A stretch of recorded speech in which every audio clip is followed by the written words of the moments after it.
Okay, let's just start with an Om, just to kind of center ourselves a bit, and then we'll begin.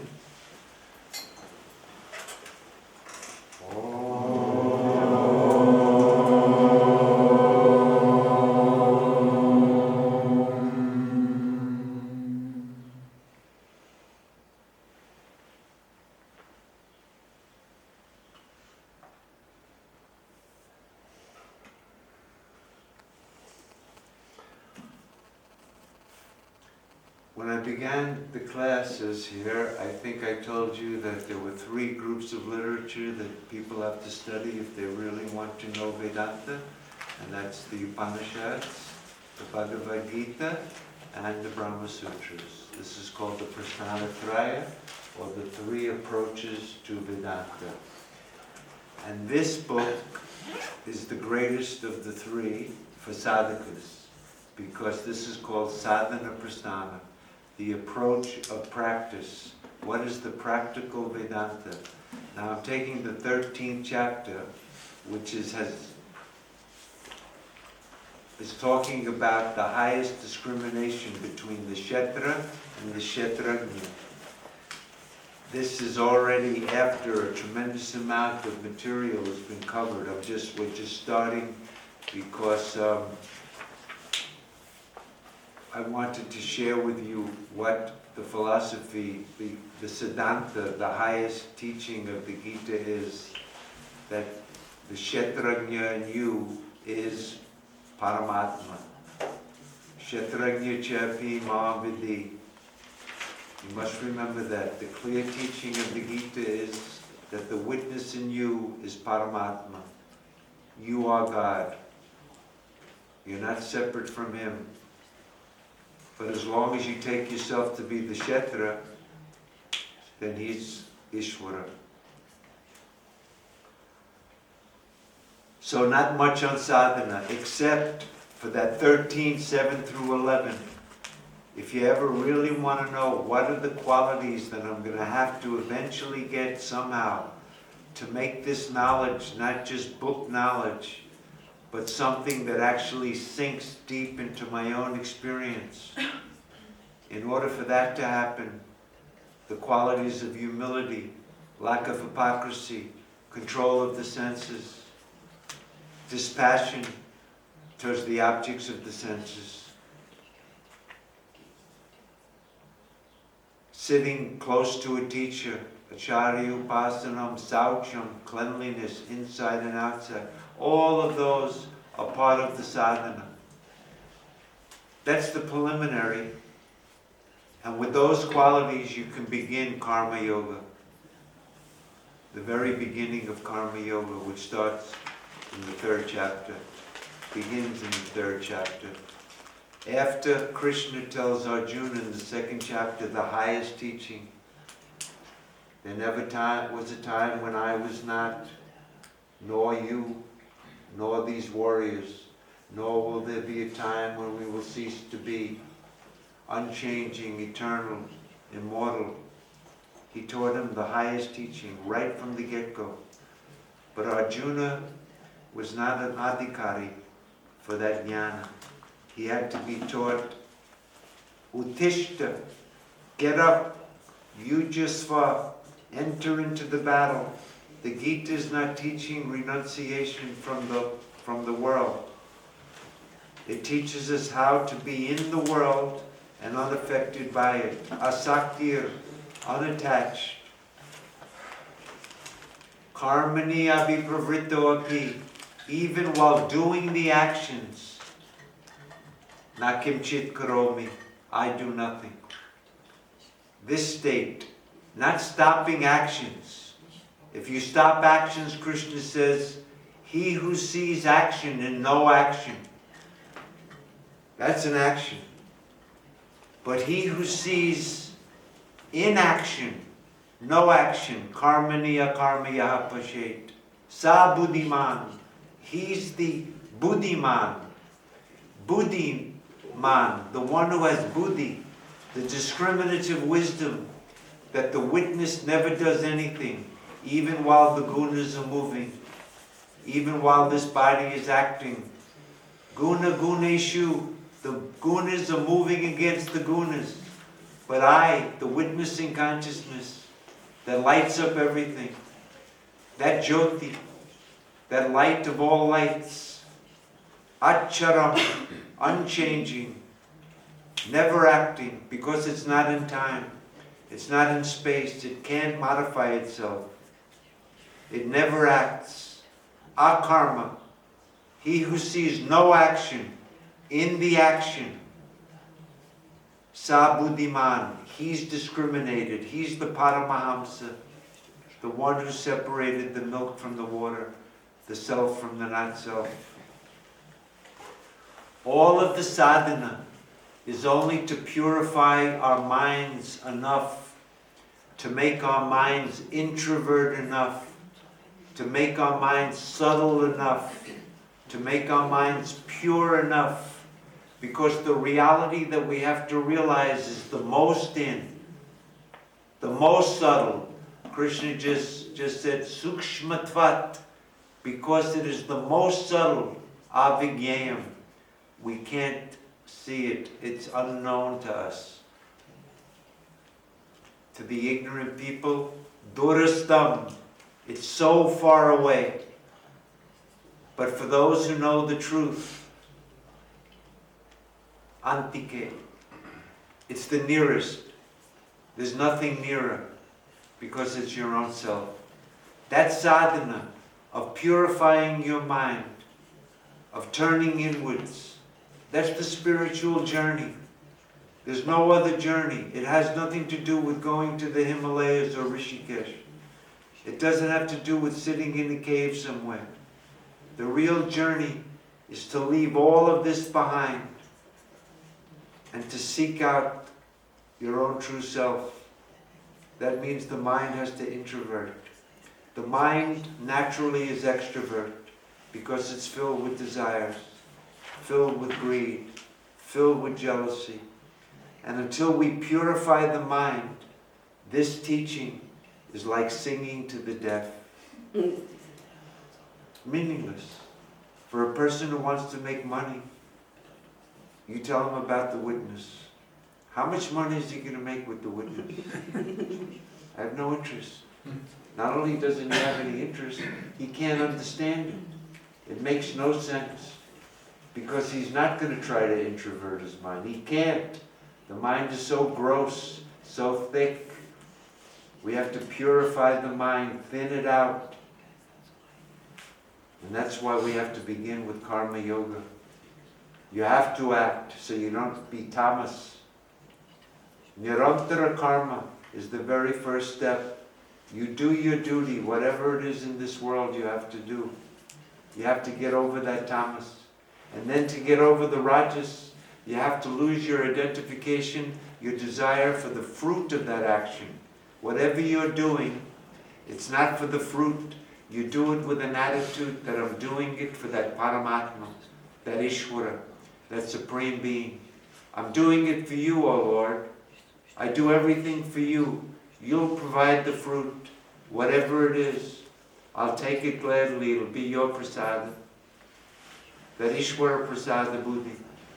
Swami Dayananda used to describe this beautifully. How we have to take the things like prasad from him. Unconcerned, whatever it is. Prasad is the type of thing, when you get it, you don't say, you got anything else? No. It's prasad, boom, in. That's it. Whatever you decide, Lord, you're the one who knows best. Whatever comes, I'll take it that you know my benefit. Even the bad things, there must be something, or else you would not have let it happen.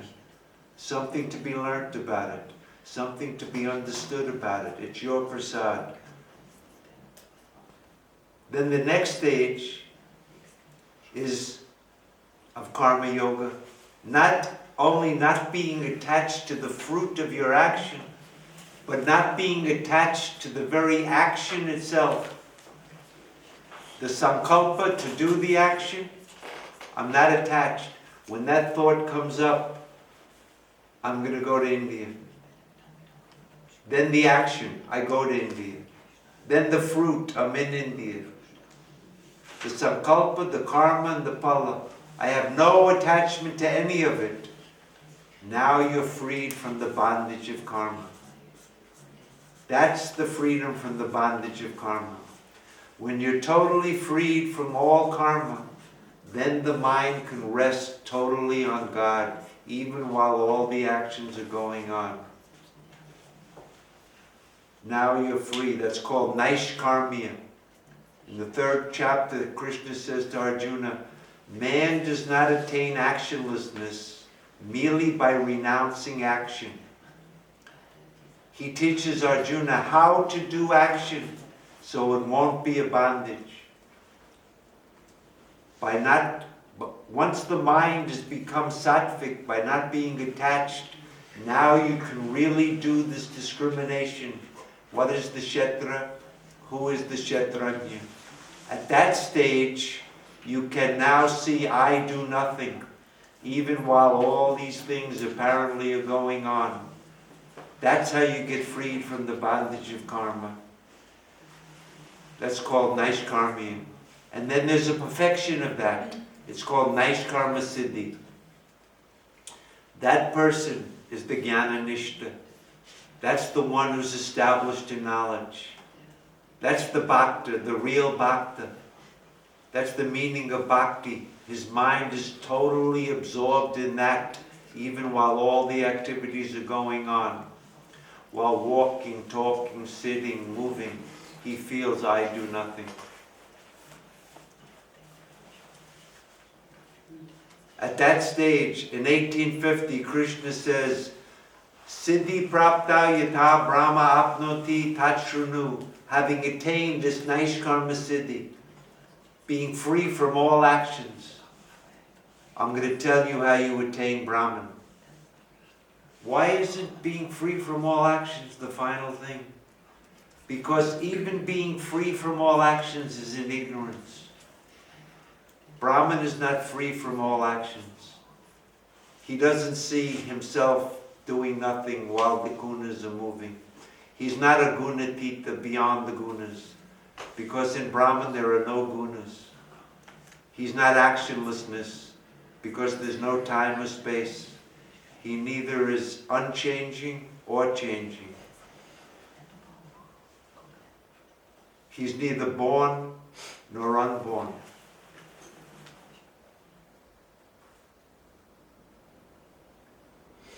But to get that Brahma, you have to become a Jnana-nishta. That Jnana-nishta is described in the 2nd chapter, 254 to the end of the chapter. Stita prajna ka bhasha. What is the description? That's the state we have to get through Karmayoga. When all the desires in his mind have been cast off, when he withdraws all his senses like a tortoise withdraws his limbs.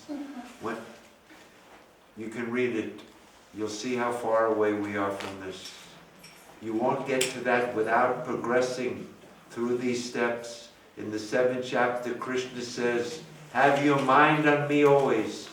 If you can't do that, then at least practice having your mind on me always. If you can't do that, then do all of your actions with no attachment to the action as worship to me. And if you can't do that, then at least give up your attachment to the fruits of your action. The very bottom rung of Karmayoga. Try it. Good luck. The very bottom rung. How to do it. We want the fruit of our action.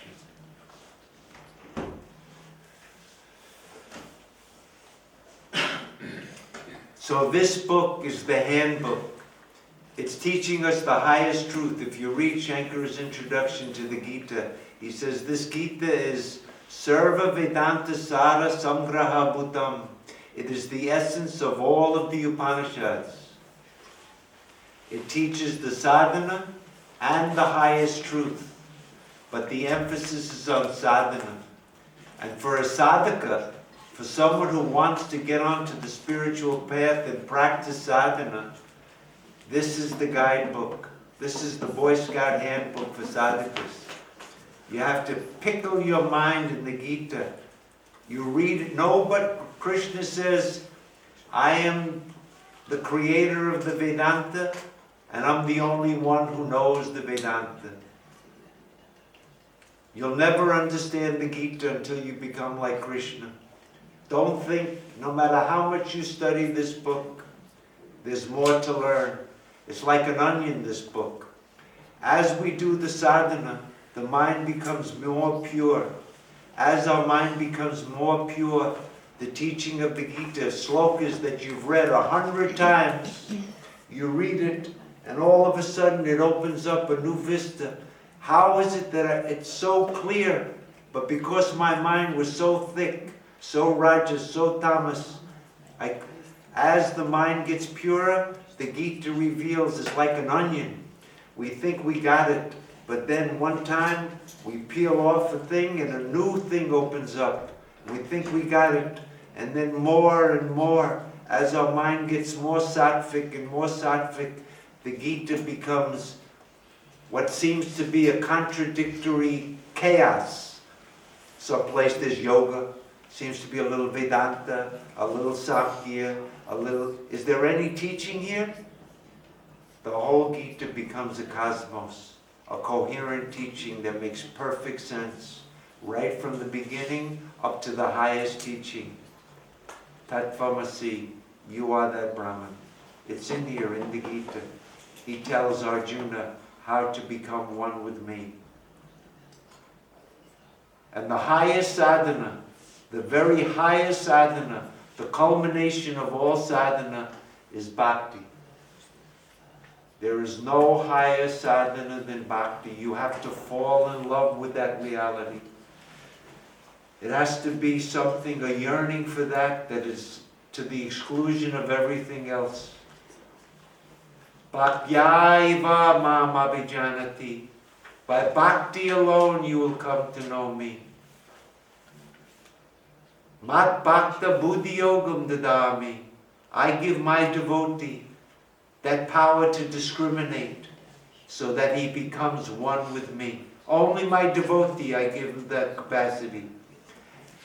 Merely intellectually understanding this thing is nothing. It'll be a bondage to you to understand it intellectually. You'll become proud. Boy, do I know the Gita. It'll do you no good. That discriminative wisdom only comes to bhaktas. Mat bhakta, in the 12th chapter, he says, my bhakta having known this. Only the bhakta can come to know this. We have to become bhaktas. What does that mean? Our mind has to become devoted to that, not devoted to that. That's bhakti. If I love my wife, it's not bhakti. If I love my money, it's not bhakti. Bhakti means love of God. When I turn my mind to that Supreme Being and want Him, wanting to join with Him, wanting to be a yogi, yujite, to join with that is called yoga. That's what it means to be a yogi. To join your mind to that, to think about that, to read about that, to meditate on that, to be with people that are also thinking about that. That's the life of a bhakta. That's the qualification. That bhakta gets the grace of Paramatma, that anugraha. Only the bhakta. It's available to everyone, but if you don't put up the sail, you don't get His grace. The wind is flowing for everyone, but you have to put up the sail to get it. Unless you turn your mind to Him, He won't reveal Himself to you. Only to His bhaktas He reveals His nature. As long as the mind is out, He's hidden. Durastam, He's very far away. But for those who turn their mind inwards, there's nothing so near, nothing so close, nothing so obvious, nothing so evident, because it's the light that lights up everything. And that's the verse I'm going to take right now.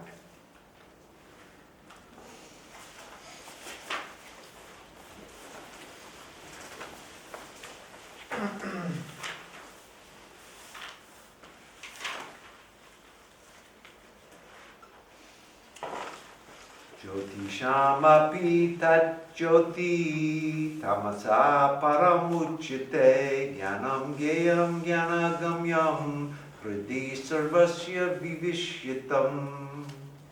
Jyotishamapi,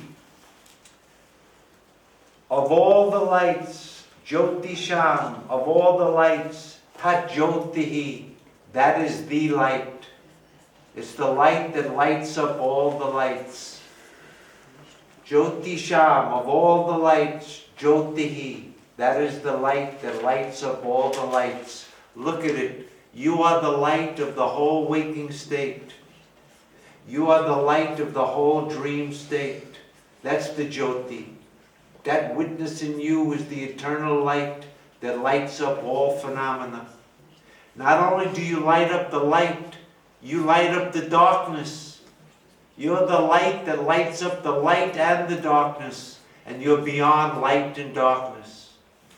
That's the supreme light. Param Jyoti, Svayam Jyoti. What lights up that light? Svayam Jyoti. It's self-lit, self-revealed, self-evident. You don't need anything to light it up, because it's in that light that everything appears. Jyotisham tat jyotihi, that light of all lights. Jyotisham tat jyotihi, tamasa param, beyond darkness. Tamasa param uchyate, it is said to be beyond darkness. It never goes out. It's the eternal light. When the waking disappears and the dream disappears, it's still shining. It lights up the absence of everything. And when anything appears, it lights up the appearance. It's the eternal light of the self, beyond darkness.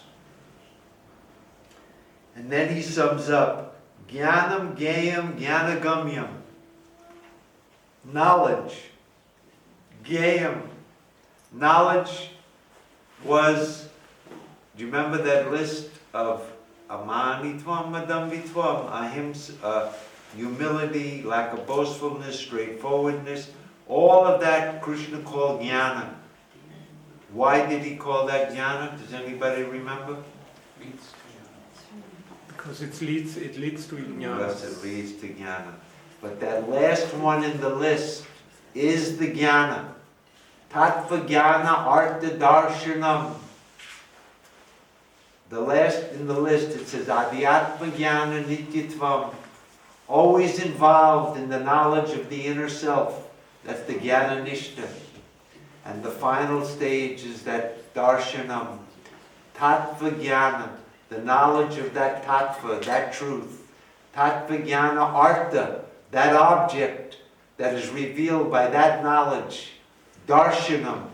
Darshana here doesn't mean seeing it as an object, but directly intuiting it as your own self. That's darshana. Seeing the self which is unseeable. Knowing the self which is unknowable as an object. The knower of knowing can't be known. The seer of seeing can't be seen. That which can't be known by the mind, but that by which the mind itself is said to be known. Know that to be Atman, and not what they meditate on as this. That Jyoti. Jnanam. Tattva jnana artha darshanam. Gyayam, the thing to be known. He said to Arjuna, Tat gayam aham pravakshami yat yatva amritamashmita. I'm now going to tell you the gayam, the thing that you have to know. And what did he tell him? What is the thing? How did he describe that thing that has to be known? Somebody?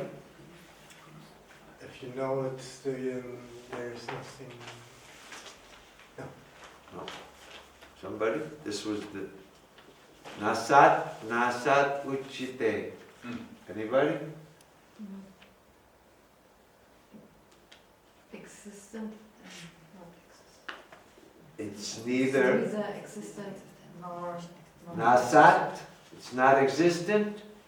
Oh, it's non-existent? Naasat. That negation, that's the Gayam. That's here. Jnanam Gayam. That thing that has to be known. Anadimat Param Brahma. The beginningless Supreme Brahman. What is that? It is said to be neither existence or non-existence. There is no other way to describe it. That from which words return, having failed to reach, along with the mind. There is no other way. The highest teaching in Vedanta is not this, not this. Nasat, nasat. The same as the Upanishads. That Gayam, the thing that has to be known. In the end, the teacher has to negate everything, including this ego that wants to know the truth. That guy that wants to know, neti, neti, he goes with that. That's called mukti. When finally the one who wanted to know the truth is gone. As long as he's there, there's no neti, neti. He's part of existence. Nasat. Oh, non-existent? That's within the empirical realm. Things exist, things don't exist. He's not asat. He's not in time. He's not in space. He has none of the empirical characteristics of existence and non-existence. You remove all of that, there's one thing that remains that can't be negated. It's the very witness of the negation itself. It's there during the negation. People think only after you negate everything, then the self manifests. The self is always manifest. But because we're identified with the not self, it seems as though it's not shining. So when you negate everything, that thing that remains, that can't be thought away, when you take away the waking and you take away the dream, that's the Gayam. You intuit this truth. You can't objectify it. You have to intuit it from the inside, because you can't see it with your eyes, you can't hear it with your ears, you can't smell it with your nose, you can't taste it with your tongue, you can't be. We have no way of knowing it. There's no sense organ that can perceive it. There's no word that can describe it. There's no concept that can conceive of it. But by negating everything, that reality shines forth in its true nature. That's called Gyayam. Knowing that, Amritam Ashnute, you will attain immortality. Krishna promises us, the moment you know that, you'll be immortal. Jnanam Gyayam, Jnanagamyam. And that which is grasped by knowledge. Jnanagamyam. Hridi Sarvasya, that reality. Hridi, the word Hridi literally means heart. But in Vedanta, the word heart means mind. Hridi, it's in the mind of everyone. Do you know that morning remembrance prayer? You guys recited? Pratasmarami Hridi Samsparat. That effulgence in the heart. It means the effulgence in the mind. That light that's lighting up every thought, that's there with every emotion, with every perception, with every memory. Any mental phenomena, it has to be there as the witness. That's called Hridi. The heart is the mind of everyone. It's in the minds of everyone. That witness that's lighting up your thoughts and your mental phenomena is the same witness that's lighting up mine. Ekatma sarva bhuteshu. There's only one witness, one self in all beings. It's the same self. It can't be divided. Avibhaktam vibhakteshu. Even though it's undivided, it seems to be divided because of the different minds.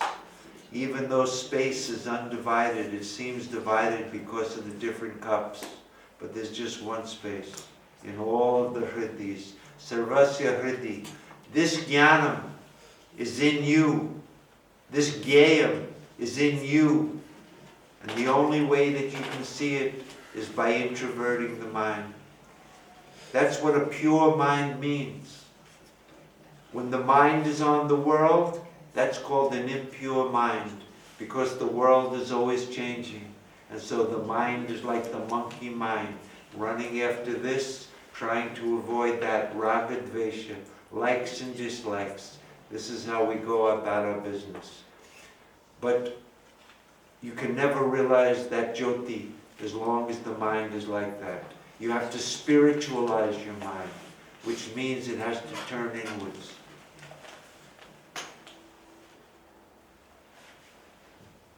Spiritual life is not getting a new name from a guru. It has nothing to do with putting on a different set of clothes. It doesn't mean spiritual because you went to Rishikesh. The spiritual journey is only this. There's no other journey to make. But it's a difficult journey because you have to lose interest in everything else or the mind will be pulled out. You have to be convinced there's not a drop of happiness out there. What people call happiness is really dukkha yoni. It's the source of suffering. You have to see the truth that it will come to an end. It will never bring you what you're looking for, which is unending happiness. If you want that, then you have to look somewhere else.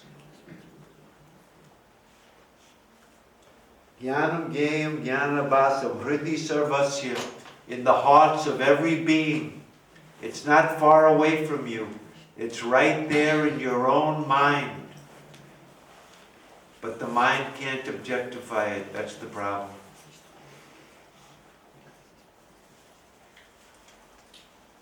Vishtitam. It pervades the whole thing. It's entered into the mind itself. It lights up the mind. It's kind of like a mirror, and the self is like the sun, and that reflection, it looks like the sun is in the mirror. The mind and the sun have become one, and it seems like the mind is conscious. The mind is an object. It has no consciousness at all. The thoughts appear in consciousness. They're not conscious, but we think that the mind and the mental phenomena are all conscious. They become mixed. Mind is Kshetra. The witness is Kshetranya. But everyone in our ignorance have mixed these two up, and we think the mind is conscious. That Kshetranya is in the Kshetra, as though it appears as though that it's residing in our own minds. That's where we have to find it. Not in the Himalayas, but in our own mind. That's where the truth resides. Truth is everywhere. But if you look outside, you'll never see it. You have to find it in your own self. Then you'll see that that self pervades everything. It's everywhere. But you have to find it in your own heart, in your own mind. That's the place to look for it. Hriti sarvasya, in the hearts of every being, it's staying there. Tishtati, it remains there. So that's where we have to seek it out.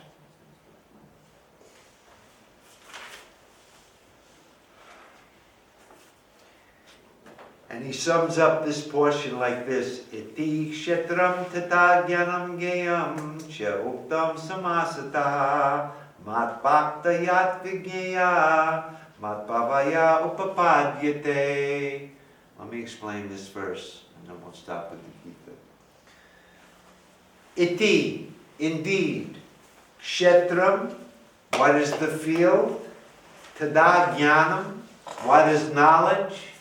Knowing the object of the knowledge of the truth. Tat vijnana artha, darshanam, that's jnanam.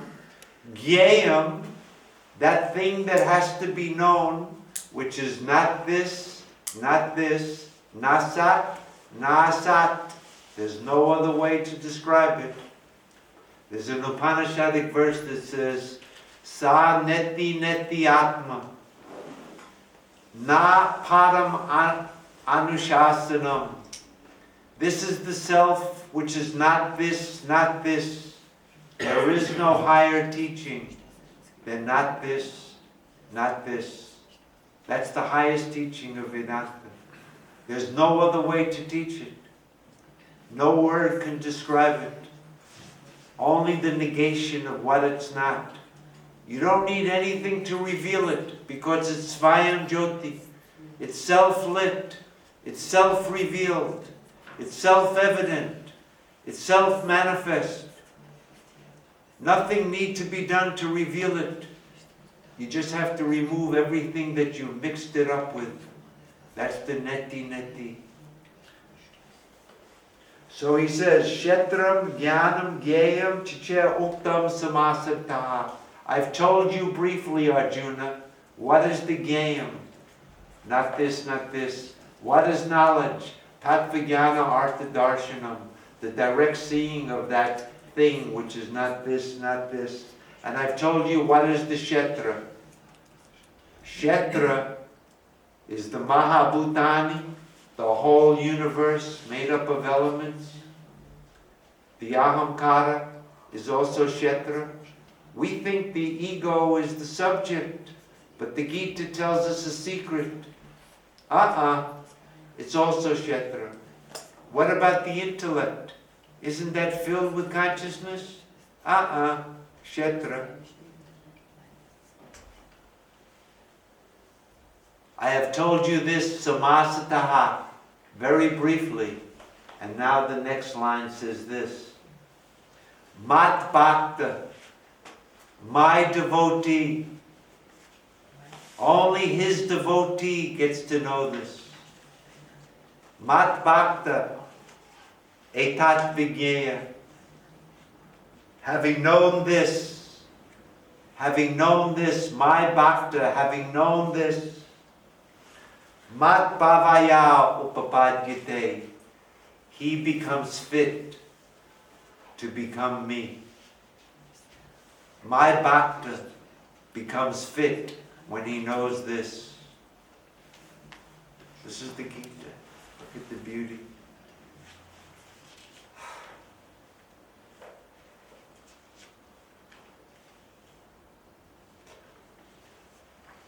When Krishna says, Jnani tu atmaeva mevatam, I consider the Jnani my very self. Mat bhakta, when he knows this, he'll be fit to be my being, mat bhavaya, to be my being, to become one with me. Only the bhakta can know this. People like me can know this by memory, but the bhakta knows this that makes him fit to be that. The whole purpose of the Gita is that. Who is Kshetra? What is the Kshetrajna? That Kshetrajna is Paramatma. Kshetrajna chapi. And only my bhakta is fit for knowing this, no one else. You want to know this? You become my devotee. All right. Take a break from the Gita. And let's see, at this point, are there any questions? Everybody understands it perfectly clear. I'm glad I made it so clear for everybody. Regarding the Gita or general, some questions? Yeah, any question? Yes. I would like to be challenged on some of this business. Okay, yeah, two questions. One is regarding the morning prayer we were chanting, and Satchit Sukham. Why is he using Sukham and not Satchit Ananda? Is he just Only for meter. Satchit Sukham is Satchit Ananda. Sat. Pratasmarani Hiridisham Spraratattvam Satchit Sukham Paramahamsa Gatim Turiyam. Satchit Sukham. He is existence, consciousness. Sukham here means Ananda. It's just another. Because happiness in the true sense, that sukha, that is not caused by anything, because it's your very nature is sukha. What in the world we call sukha is nothing but dukkha. The real sukha is your own nature. Anything that you get will come to an end. It's not sukha really. It's just the womb of suffering. The real sukha is ananda. So, Satchit Sukham Paramahamsa Gatim. That Satchit Sukham is the goal of the Paramahamsas. Who's the Paramahamsa? The one who knows what is Kshetra and who is the Kshetrajna. They've been mixed up and they become like milk and water. They're like one. You have to make the mind so subtle and so pure that you can discriminate, like that Paramahamsa who takes out the water and leaves the milk. The mind has to become such that Kshetra and Kshetrajna, which is so one now, I'm so identified with this Kshetra, the identification is so thick, I can read this Gita till I'm blue in the face, and this identification stays. Why is it that it's so, I feel that I am this, when somebody touches this, they touch me. How do I get rid of that identification? Only a Paramahamsa. Mat Bhakta. He can do it. He knows this. Satchit Sukham Paramahamsa Gatim. That's the goal of all the Paramahamsas. What? That effulgence in the mind of everyone. That's what those Paramahamsas are looking for. They're wandering around India looking for this thing. They don't realize it's sitting in their own mind. If they're real Paramahamsas, they don't have to go anywhere. They just have to discriminate the subject from the object. Darshana vritti, adarshana vritti, yes?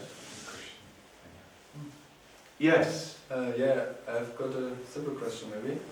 You were speaking about the order that one should read the chapters of the Gita in, and also that one should read the Upanishads in. Can you list them so one can write it down? Well, I'll just say that if you want to study the Gita, I would say the 16th chapter is the first chapter to begin with. All of those qualities that are listed in the 16th chapter is the very beginning of the sadhana. Before you can even do karma yoga, you have to get rid of, in the 16th chapter they talk about two types of heritage. One is called asuri vritti, demonic, and the other is called daivi vritti, the divine qualities. And Krishna lists what are those divine qualities and what are the asuri qualities. And we have to try to get rid of those asuri qualities and cultivate the right qualities. So there in the 16th chapter we can begin, so that we can see that list and then introspect and check our own self honestly and ruthlessly and truthfully and see how far, what do I have to do to get those daivi vritti and get rid of that asuri vritti of hatred and jealousy and greed and violence. All of those demonic qualities that keep me away from Paramatma. And what are the divine qualities? We should study those so that we can examine our own self and see, are we measuring up to that? What can I do to become more like that? That's the beginning, because you'll never be able to even begin Karma Yoga as long as the asuri vritti is predominant. So I would say the 16th chapter is the beginning of the sadhana. You start there. The Gita should not be read like it's some type of novel or a book or a story. It's a manual, and it doesn't follow a particular order. The highest teaching is in the very beginning. It should have been at the end. He starts off with Samkhya Yoga. The highest teaching about the self, he tells Arjuna. Asochanam vasocas tvam pragyam vadamscha You grieve where you should grieve not, even though you seem to be speaking words of wisdom, Arjuna. Gatasuna gatam sumscha nanasochanti pandita. The people who know the self, they neither grieve for the living or the dead. Why is that? Why doesn't the wise people grieve for the living or the dead? Because they don't exist to them. Yes, it's not because they're indifferent, that they don't care. There's nothing living or dead, they only see the self. All the moha, the delusion is gone. Once the delusion is gone, all grief is gone. Grief comes from delusion. Arjuna is deluded. He has moha. He thinks I'm a warrior. I have to kill those people or they're going to kill me. I don't want to kill them. They're my relatives. They're my teachers. Why would I want to kill them? He's deluded and he's grieving. That same delusion and grieving is what we all have. We all have the same moha and joka.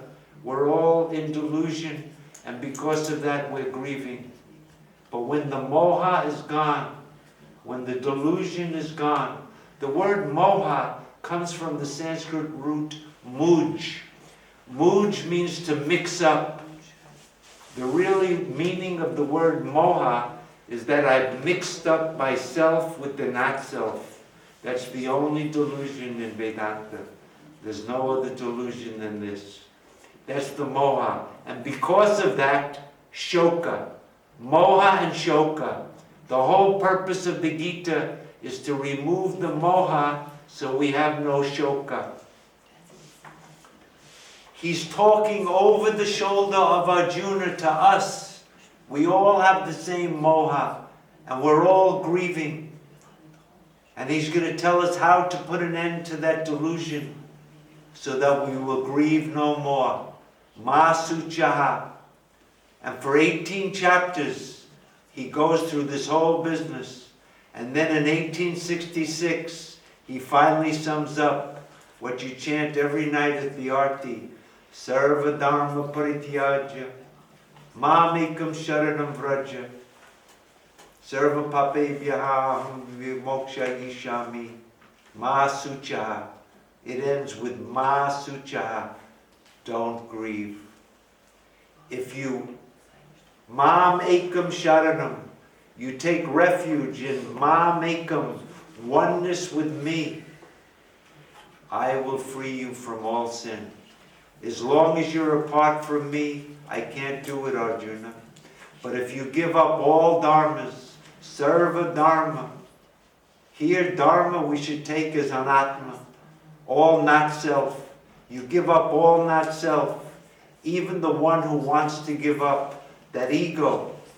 When we go in front of the altar and we say, I surrender, that same ego that went down, that same ego comes up again. He doesn't go anywhere. I surrender. And then he gets up. That guy who wants to surrender, somehow you take him out of the picture. You take refuge in me alone, in oneness with me. That's the culmination of the teaching of Krishna. Give up all other dharmas. Sarva dharma parityaga. Tyaga means abandon. Pari means completely, not partially, not on Mondays when not from 9 to 10 when I meditate. Completely, everything. Then you can take refuge in me alone. If you do that, I will release you. I will free you from all papa. Ma sucha, the end of grief. Once you take refuge in me. If you take refuge in this, you will suffer, you will get old, you will get sick, and you will die. If you take refuge in me, you will attain immortality. The end of the Gita teaching. The whole Gita is to tell us how to do that. How to get the mind fit enough to take refuge in oneness with Him. They usually translate that verse as Ma Mekam Sharanam, take refuge in me alone. But the word is not mameva, it's mamekam, sharanam. Oneness with me. That's what you take refuge in. Not in me alone. Then he's something other than you. You take refuge in oneness with me.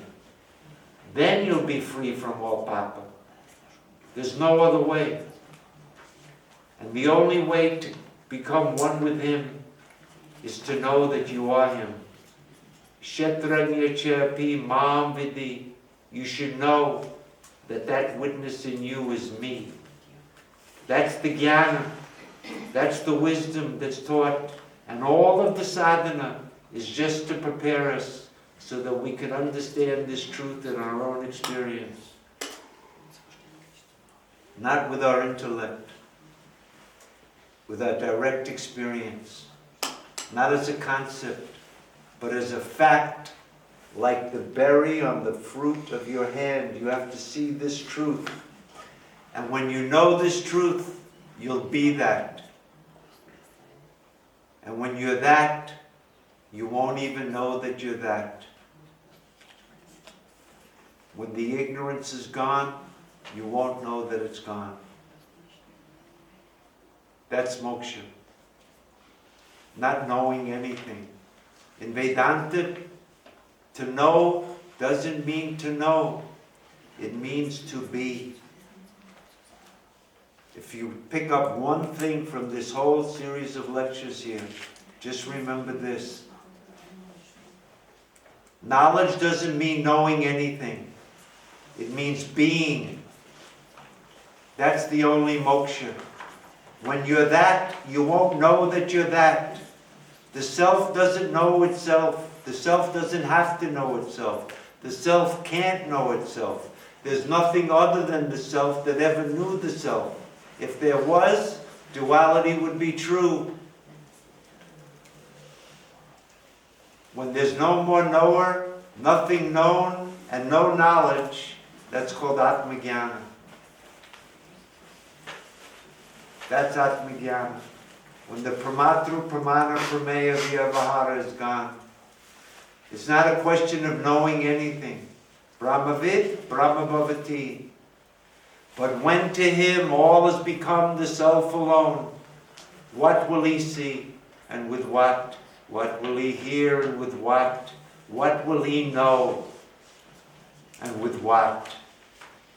He won't know anything, and there's no means of knowledge. This wisdom destroys all duality in a moment. It just burns up all karmas. Krishna tells, the second you know this, all karmas are burnt like ashes. Sarva karma, all karmas. People think after jnana, you still have to go through your prabdha karma. That means the karma that brought you into this world, even the jnani will have to go through his prabdha karma. What do you think? He has no prabdha karma. I like it. He burns up all karma.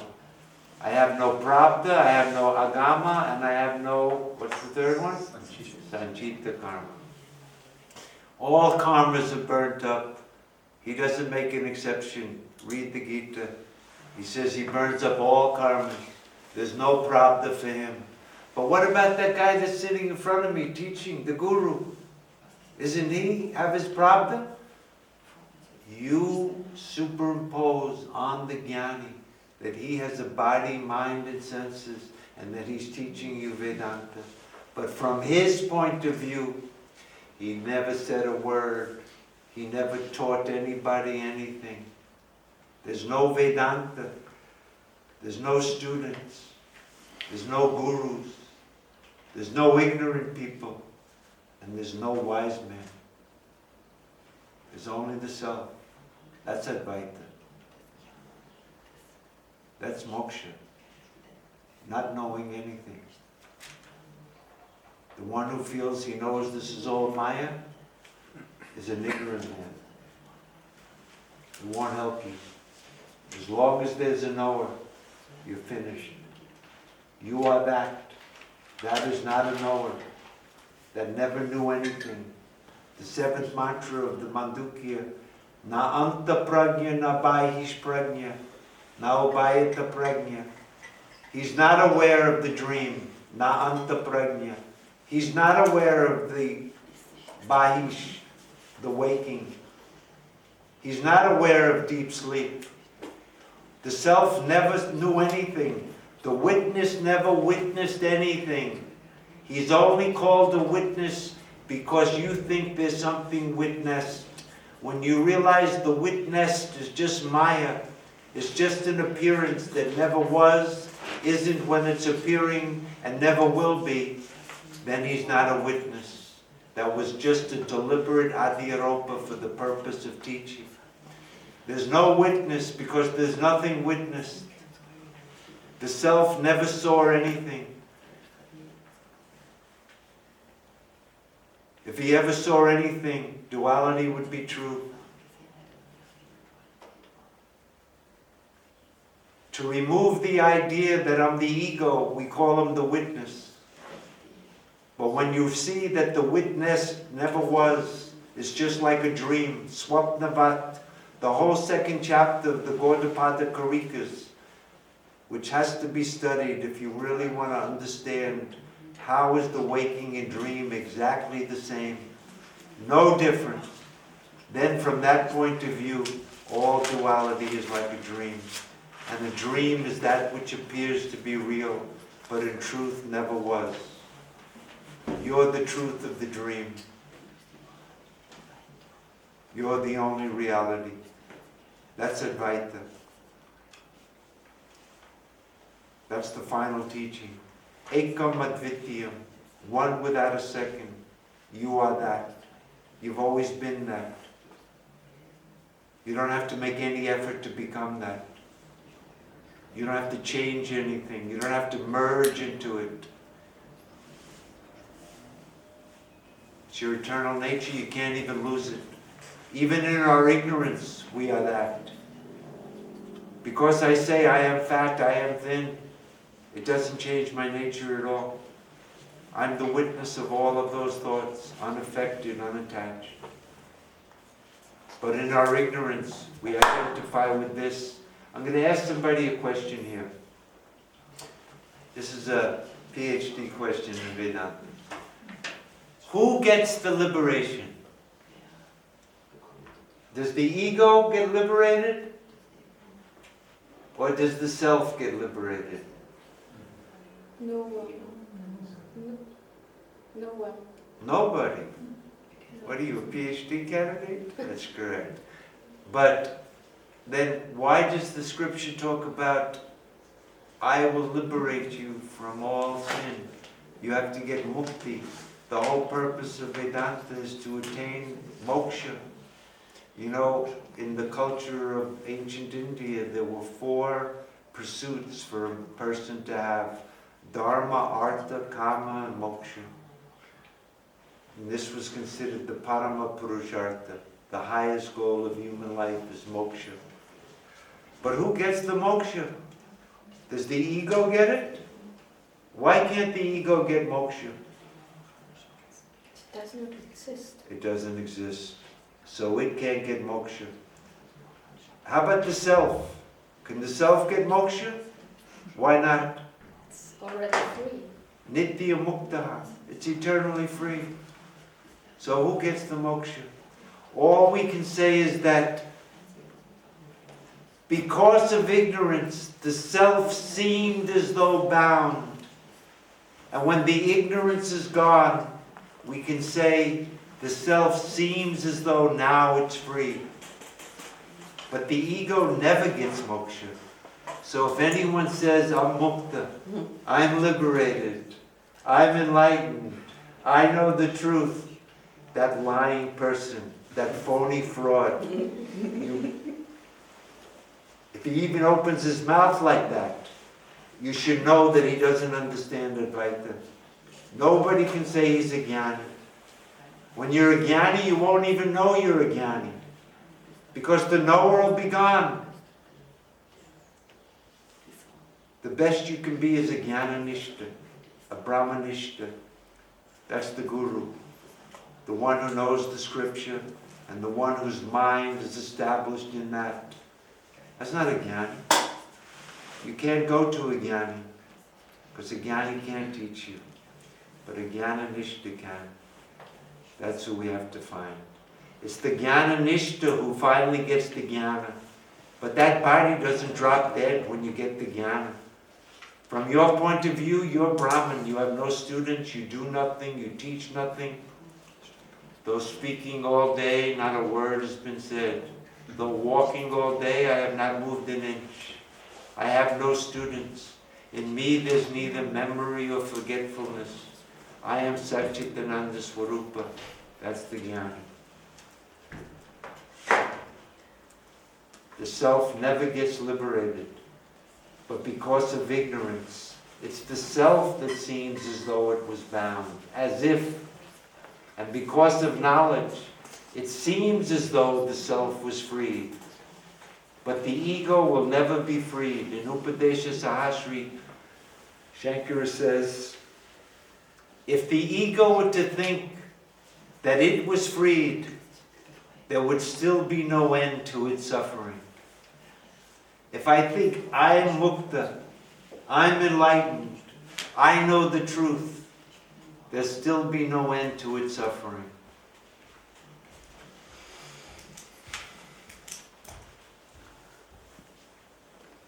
That's the profundity of Vedanta. That's the subtlety of it, the beauty of it. The depth of it. What Advaita really means. Not that there are jnanis and ajnanis. Sureshwara says in Naishkarma Siddhi, a beautiful verse, other than me, there is no one who knows the self. Other than me, there is no one who's ignorant of the self. He who knows this, even unknowingly, that means not as an object, but intuits it as a revealed fact. He who knows this, even unknowingly, it's like the Upanishad that says, to him to whom it's known, he knows it not. And to him who knows it not, he knows it. Unknowingly. He who knows this, even unknowingly, is the best of the knowers of Brahman. There are no jnanis, there are no ajnanis. It was all in ignorance. Other than me, the non-dual self, there's no ajnanis. I have nobody to teach and give them jnana. In me, there never was any ignorance. I never needed any knowledge to remove that ignorance. I was never bound.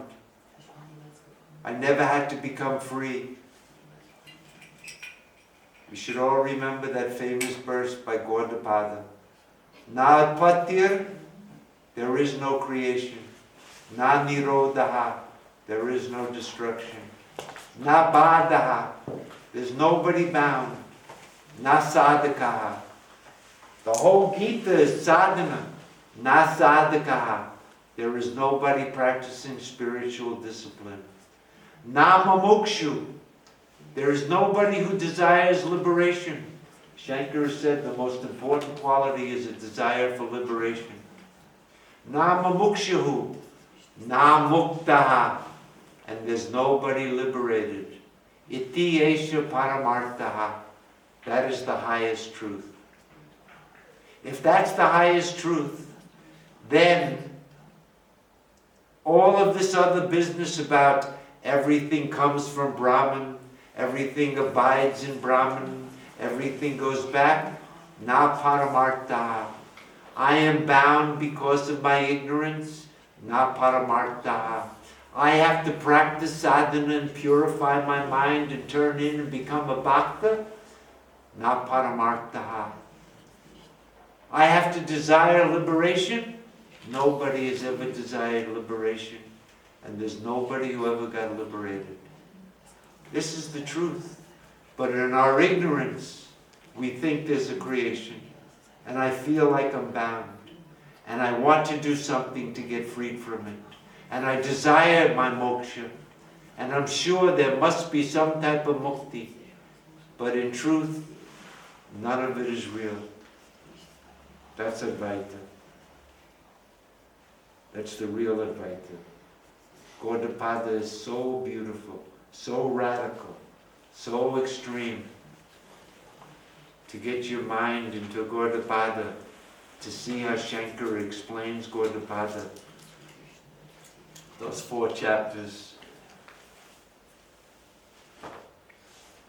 it's quite a study, but it's so unique. They call it the Asadharana Dharma. It's the unique teaching of Vedanta. No other teaching. If you were to take a piece of paper and put a line on the top and put a line down the middle, and on one side you put every thinker in the history of human thought that thought duality was real in some sense, you can list every religion, every mystic. Rational thinking accepts duality. Science accepts duality. Theology, empiricism, mysticism, they're all in duality. Every thinker. And then on this side, all those thinkers who have denied the truth of duality in every sense. There's only one name to list there. It's called Advaita Vedantins. They stand alone. Their teaching is unique. In the beginning, when I was first studying Vedanta, and I heard that this Vedantic teaching is totally unique, I thought, what a trivial statement. Every teaching is unique. Judaism is not Christianity, it's unique. Christianity is not science. It's unique. Science is not mysticism. Every teaching is unique. If it wasn't, it would be the same as some other teaching. But Vedanta is unique in a different sense. In the sense that every other thinker has accepted the truth of duality in some sense. Even the mystics that say, in the one the many exist, out of the one the many has come. That's not Advaita. There's no many. Nothing came. Nobody knew it.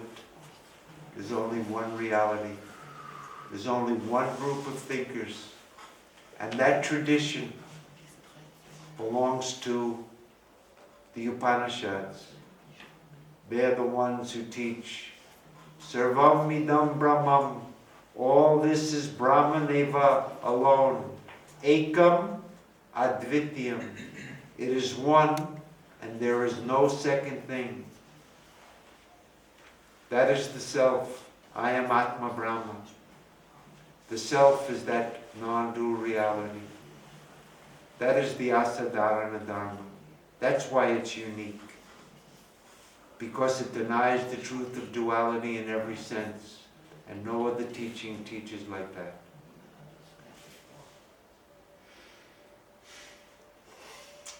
Okay. So, any further questions? Please. I was just wondering, are you familiar with the Course in Miracles? Yes. So in my opinion, is that everything that I've heard you say is like, it's like, okay, it's just different words describing, in my opinion, the exact same thing, and then just using some different methods to get there, but saying clearly in the end, once salvation is reached, there won't even be any salvation and it says all duality dream. It doesn't, it also talks about the dream and the awake, but then it calls it all a dream and says, once the dreamer wakes up in a sense, it will be gone, and then it never was, and it never was. So I haven't found anything where it's not the same. Is anyone else familiar with the Course in Miracles? You know about it? A little bit, something? which is of course great because it means yay, you know. Means yay. I'm happy about that. You know, the Course in Miracles, it was what this woman channeled this thing down, and she got this thing. I think she read a lot of Vedantas, what she did. But there are plenty of mistakes and contradictions and criticisms of that teaching. If you I want, haven't found I know any. you haven't found it, but I can point them out to you. It's just like Swami Dayananda. So you have not found it to be the same. Absolutely not. Interesting. And the main is that I'm saying that they don't know the method of Vedanta. See, even that I found after listening. I thought that it's just a matter of interpretation. Well, if you'd like to interpret the Course in Miracles just like Advaita Vedanta, I'm happy for you to do that, because then you'll get the same Yeah, because it thing. leads to the same If thing. there's no, Yeah. because if you feel that what they're saying is exactly what I'm Yeah. saying, then it's Advaita Vedanta. Yeah. It's not Course in Miracles, because the Course in Miracles Yeah, it came doesn't much matter later. what we call it, and you Yes, know, But where is the origin? In other words, this is the ancient teaching of the Upanishads. If some lady channeled this thing and taught something that's exactly like the Upanishads and uses the same method as the Upanishads, that whatever it says in the beginning, it negates it in the end, then it's an Upanishad. I was just wondering if you were familiar with it because I am. You know, It's- so, I don't like it at all. I love think it. there's and you love it, and I'm happy that you love it. And if you think it's the same that Yeah. what I've been saying here, Mhm. then I'm happy to accept it if that's how you understand it. Yeah. Because what I'm trying to teach here is what's called Shuddha Shankara Vedanta, the pure Vedanta of Shankaracharya. Because there were many Advaitins that taught non-duality. Yeah, that's why when I first came here, I was like, whoa, I think I have to leave because they're talking about all this duality stuff, and that's not what I believe. No, but what now this, I'm like, this I can get with because this Good. is to me the same. Good, I'm Yeah. happy. But let me just say that merely because you say the highest truth is Advaita, all of this is like a dream, it doesn't mean that you know Advaita. That's not Advaita. Well, I mean, I'm still here, so of course I don't know it. I still Well, no, know not God, you, but- not you. I mean some scripture or some... At the time of Shankara, there were 9 other schools of Advaita Vedanta. 9 other schools. Shankara criticized them ruthlessly. They were all Advaitins. They agreed with Shankara that there's just one reality without a second. Yeah. All of this never was, is, or will be. They all said that. But they had some funny ideas. How do you realize that? Some said you do it by karma. Shankara criticized that. Some said you can do it by meditation. Shankara criticized that. Some said after you get the knowledge of non-duality, you have to make that knowledge strong. Shankara criticized that. They were all Advaita Vedantins, saying it's all a dream, there's only one reality, but there were so many defects in the teaching. This Course in Miracles is filled with defects. We'd have to sit down and go through it. It's a big text. It's filled with all sorts of stuff that are unacceptable to this tradition. This is called the Sampradaya. A Sampradaya means a parampara, a tradition that has been handed down from teacher to student in a particular way. Shankara Sampradaya is this method of Adiropa Apavada. There were other Advaitins at the time of Shankara. Some of them said there's only one reality. But reading the Bhagavad Gita or the Upanishads, you'll never be able to know that reality directly. What do you have to do? If you really want to know and experience non-duality, you should get rid of all of your thoughts. You must attain samadhi. Because it's in the state of samadhi that we actually experience non-duality. So you must get samadhi, or else you'll just have paroksha jnana, indirect knowledge. If you want direct knowledge, you have to do chitta vritti nirod, remove all of the mental modifications, and in that state the yogi experiences, and when he comes out of it, he now knows what's the experience of non-duality, not just book knowledge, right? But that's not right. You agree? I agree with that. Okay, so you can see that some people can say, I believe in non-duality, but the means to realize it may not be the same. How do you realize non-duality in the Course of Miracles? By bringing illusions to the truth. By bringing illusions to the truth. Because there can only be one thing true for us. Yeah, but in our ignorance, we don't know what the truth is. How do we get rid of that ignorance? How do we come to know the truth?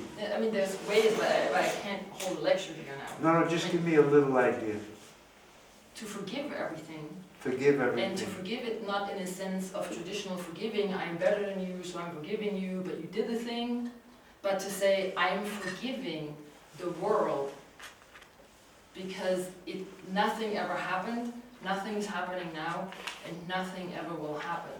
And by doing that, and then we would have to get into the explanation of how the thing, there's only one small difference where there's one mind which becomes healed, and then there's only that one thing, because you're saying there's only that one thing. Well, and that one thing is having something. Is what? Right? It's having something, it's having some kind of a, it's like you're saying, it's witnessing something, but it's that superimposition that also is being used in the Course in Miracles, where they in the beginning also tell you something that in the end they say, you know what, that never was either. This is what I'm saying. It's like they're using the superimposition, they're using the same method. Okay. You know, because they're telling you, well, oh yeah, you're here and then this, and then you have to forgive stuff, and then you have to do this, and then after you do all that, then there's that one moment where it goes, and then and nothing ever was, and nothing is, and nothing ever will be. And you know that. You come Well, to know that. I'm just saying, it's the same thing. No, somebody knows that. The guy, there's a famous guy on YouTube who teaches, what's his name? I don't know. Yeah, well, there's a lot of It's a YouTube. self-study course, you study it for But yourself. there's one kind of guy that's a big guy in the Course of Miracles, I forget his name. Yeah, I'm not very I've seen familiar all with of these his people. YouTubes. I'm studying. I the can Course guarantee by you myself. that they don't take it like I've just I'm not saying that described it. anyone else understands it the way I'm understanding Ah. it. What I'm saying is I'm studying the book. It's a self-study course. It's me and Okay, And what I'm saying is that whatever you've been saying, I'm like, understanding it in Aha. that way. so I am understanding it in that way. Whatever other people understand, I have no control over it, Okay. and I don't really care. That's true. So if you've understood that book or any other book, you can read Patanjali Yoga Sutras and understand it like I'm saying it. And say, no, That why not? takes deep courage. Or you can read some mystical books and understand it like I'm saying it. You'd be twisting what they're saying to understand it the way I'm saying it. That's my opinion. If you understand it like I'm saying it, I'm very happy, because that means you understand what I'm talking Yeah, I about. understand what you're talking And that's about. all I really am concerned about. Yeah. My opinion is the Course of Miracles is absolutely different than Advaita Vedanta. But it doesn't matter. If you understand it as I'm teaching it, then I'm very happy, because it's a unique way of understanding this teaching. Why are not more students doing Advaita Vedanta? Nobody likes Advaita Vedanta. It's the most unpopular. To the people in the world, this teaching seems like death. This is the end of life. It doesn't make your life better. It puts an end to duality. I want, please, truthfully, please, raise your hand if you want an end to duality. I'm surprised and I'm very happy. I'm not going to raise my hand. I like duality. I don't want it to end. Really. After 7 years of studying with my teacher, he said, Atma Chaitanya, you'll never understand Vedanta. I said, Swamiji, what? I come here, I've been studying, I know Sanskrit, He said, you'll never understand Vedanta. I said, why? All you want to do is ask questions and argue. No. I'm just trying to understand it correctly. You'll never understand Vedanta. Okay, let's just go on with the class. And then I went back to my room and I started to think. And I examined and I realized I don't want this duality to end. I just want to ask questions and understand it and have intellectual satisfaction about it. I don't want to do any of the sadhana. I don't want to change my life at all. I just want to study Vedanta and know the whole philosophy. I can repeat it to everybody. Sound familiar? Yes. I don't want duality, man. I love this world. It's so beautiful. I have a wife, I'm so attached to the whole thing. To think that I could understand Vedanta, what a joke. I can't even do Karmayoga. What to talk about understand Advaita. I tried to give up the desire for the fruits of my actions. Well, Krishna says the very bottom. I can't get on to the first rung. 40 years later. What to talk about? I don't want moksha. If moksha means the end of me, this Ira, I'm very attached to this guy. I'd rather be a Vedanta scholar and run around the world talking about this. I don't want duality to end. You examine yourself really and truthfully. It's easy to put up your hand. When one doesn't see another, hear another, know another, is that what you want? The ego doesn't want that. Gaudapada says yogis fear this teaching because they see it as the destruction of their own self. It's a scary teaching. Do I have to drop dead to become a jnani? I don't want it.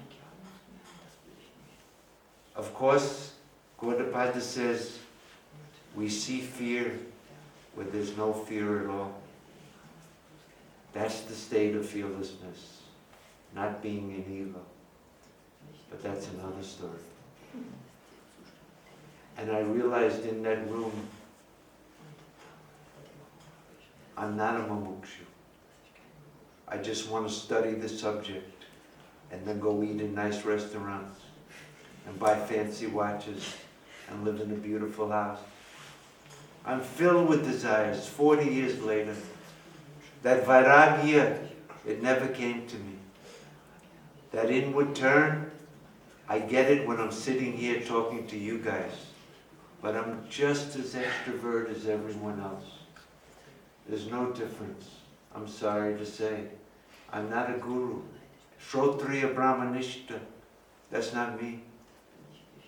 I can teach you what Shankara says. But I'm an ignorant man.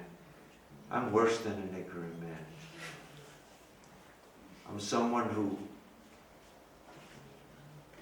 talks about such a sublime subject, but I'm so far away from it.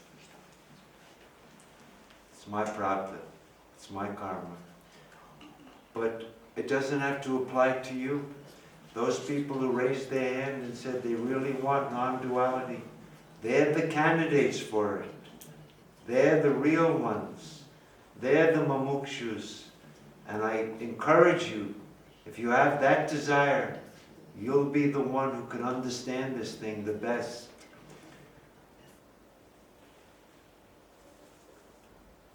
The qualifications for Vedanta is not for every Tom, Dick, and Harry. You know the pictures of Shankara? They always only have 4 disciples. That's all he could get. 4 guys. Why wasn't there a big group? Nobody wants this. Once they see what's going on here, that's it. They go back to Hatha Yoga or something. Let's get healthy, we'll go on a vegetarian diet. Something. But the end of duality? No thank you. That's death. They see it as death. It's immortality, but we see it as death. So it has something to do with the karma. I just use that expression, it's just that some people, their minds are so extrovert and they're so filled with other interests, and that this subject may be of interest to them, but it hasn't become all-consuming. It has to take you in a way that there's nothing else that's really matters to you. That's what's really required. And you have to be honest with yourself by examining your own self and see, is that really where I'm at? And then if it's not, at least in a little bit, can you move in that direction? So Gaudapada says at the end of the Karikas, the last thing he says, we all try to approach this yatha balaha, according to our own capacity. Everybody can do this according to their own capacity. You have to be honest with yourself. First of all, do you want it? And then you have to see, what are the qualities and what are my qualities? Yeah, remember when I told you that my guru every night at the end of the day, he spends 1 hour examining how he behaved throughout the day to see if he did anything wrong, so that tomorrow I'll make the resolve, I won't do that again. Did I stuff my face with food today? I won't do that again. Did I hurt somebody by saying something that hurt their feelings? I won't do that again. Did I do my meditation in the proper way, or was I letting my mind run all over the place? I won't do that. This introspection of being ruthlessly honest with yourself is a characteristic that a sadhaka has to develop. You have to be introspective and see what's going on. And you have to have that motivation, that stira.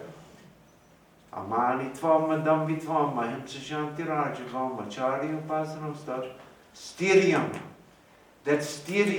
that dritti, that firmness, I'm going to do this. I want this more than anything else. I'm going to make the greatest efforts for this. This is my desire. This is what the goal of my life is.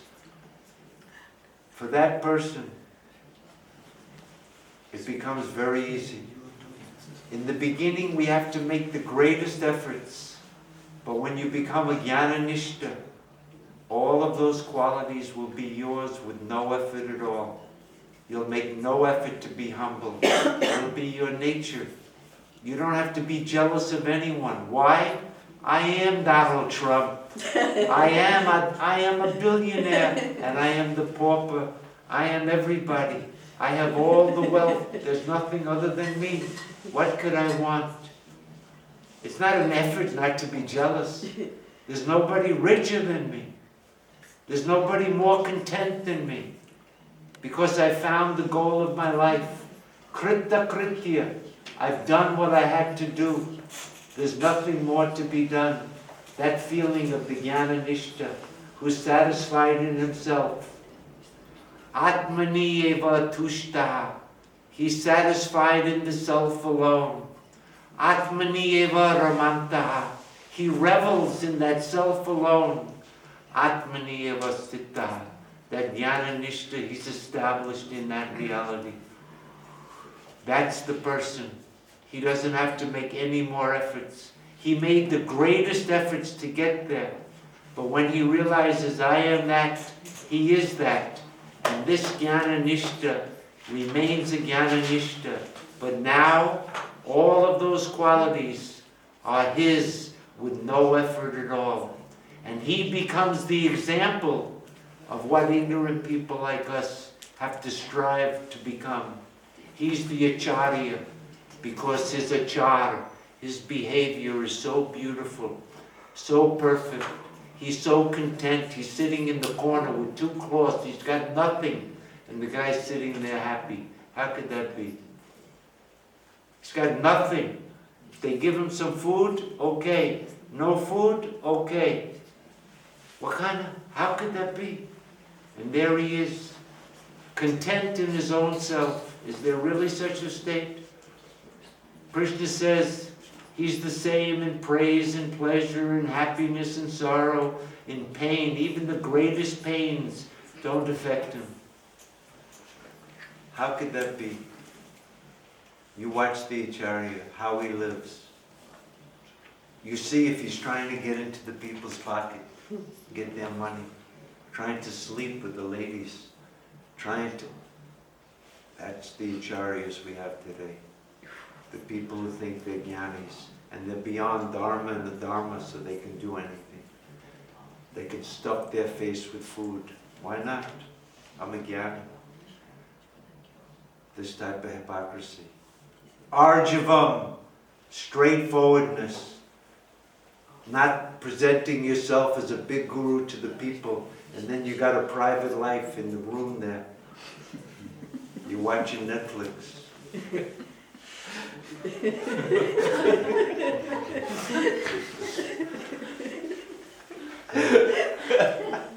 Okay. Good class. We'll meet at 8 o'clock. We'll do some kirtan, and we'll continue with some discussion. Let's end this with the Purnamada. You know, in the light of what I was teaching, when it says that is fullness, what am I talking about? That is fullness. That is fullness. That Purna. What is that? Atman, the self. That is fullness. From that fullness, this fullness has come. Oh, I'm sorry. That is fullness. Purnamada, Purnamidam. This is fullness. The rope is fullness, and the snake is fullness, because the reality of the snake is the rope. It is fullness in truth. That is fullness. This is fullness. From that fullness, from that rope, the snake has come. This Purna has come. Purnat, Purnam Udachite. This fullness has come from that fullness. It can't come from anywhere else. The snake can't come from anywhere else except the rope. The mirage can't come from anywhere else except the sand. The city in the sky can't come from anywhere else except the cloud. That reality, this Maya, that is fullness, this is fullness. From that fullness, this fullness has come. Take this fullness away, Purnasya, Purnamadaya, take it away, what happens? Purnameva Vashishyate. That Atman remains, that fullness remains. There's only fullness. You know, there's 2 hotels in Mysore. One is called Nagarjuna Hotel, true story. And there's this hotel next to it, it's called Shankara Hotel. Whenever you try to check into the Shankara Hotel, they say, sorry, we're all full. You go to the Nagarjuna Hotel, they say, sorry, we're empty right now. You'll have to come back some other time. Shankara is Purna, not Shunya. Everything is fullness. This is all nothing but fullness. The reality of this is Purna. Now we'll do it. Oh.